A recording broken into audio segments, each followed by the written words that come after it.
আল্লাহ সুবহানাহু ওয়া তাআলা কত সুন্দর একটা নিয়ামত দান করলো, দুটো স্পিকার দান করে দিয়েছে।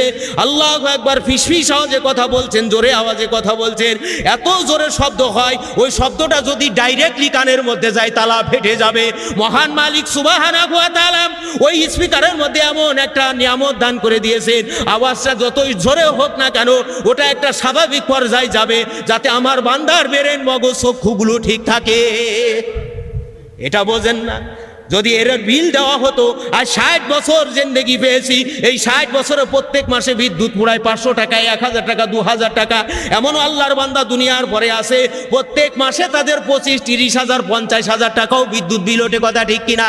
এসি চালাই, ডিসি চালাই, এ ফাউন্ডেশন সে ফাউন্ডেশন ইত্যাদি, হোমের পরে সই সেখানেও কারেন্ট, ভ্যান চলতেছে সেখানে কারেন্ট, এয়ার কন্ডিশনের মধ্যে কারেন্ট, টিভির মধ্যে কারেন্ট, ফ্রিজের মধ্যে কারেন্ট, আল্লাহু আকবার কত রকম কারেন্ট।